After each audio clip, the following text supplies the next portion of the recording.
of senior executives from an international firm. And one of them said, Allison, he said, I don't know how to explain it. I can't articulate it, but I know that I don't like it.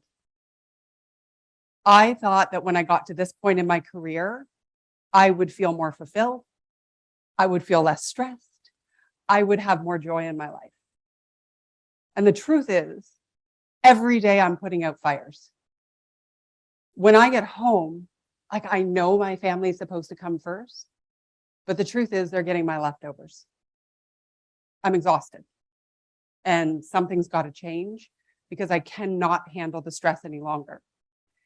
If I don't fix it, I've got to quit. And he thought he was sharing something really deep and vulnerable and shocking to the room or to the virtual room. And the truth is, every one of the partners in that group felt a similar way.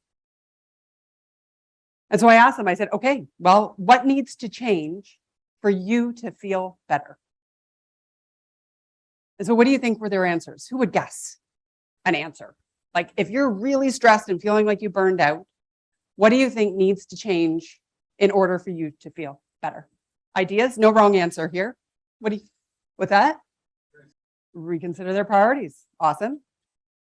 How about things like we need one more team member?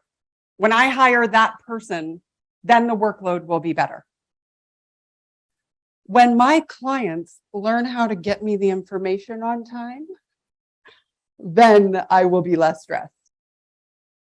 If the government would shape up and stop changing the rules so often, then I would be less stressed. When tax season is done, I'll be less stressed. When I get through this case, I'll be less stressed. When my kids finally grow up and become responsible, apparently it doesn't happen for quite some time, then I'll be less stressed. And I call this if X, then Y thinking. If this happens, I'll be okay. I just got to get through this week. I just got to get to a point when I have time to rest. But then when you get to time to rest, whose mind is running and thinking about work? 5 minutes into a coaching call, she just started to cry. First call, breaks down crying. You're going to learn. People cry a lot in front of me. It's okay. No judgment. And I'm like, what's going on? She goes, I cannot get caught up. And she said, I feel so guilty about it. When I'm with my kids, I'm thinking about work piling up. And when I'm working, I'm thinking about my family and what they need from me. I just can't do it. And I'm like, exactly. You are never going to get caught up. It is not a to-do list. It is a task circle. Keeps going round and round and round. And if we're emotionally charged by that reality, if our sense of inner peace, our fulfillment, our ability to engage and enjoy with the things that we care most about is reliant on how well we are managing our task list, we're always at risk. There will always be too much to do, too little time, and too few resources.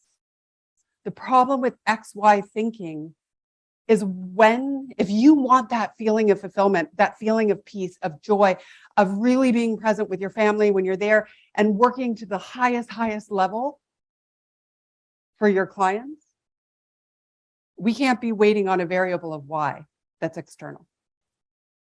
We have to take 100% responsibility for how we're reacting to everything that's happening around us. I remember when I had to ask myself this question. If nothing changes, if my current circumstances stay the same, how do I be more productive, happier, and more at peace in my life? Because I was none of those things.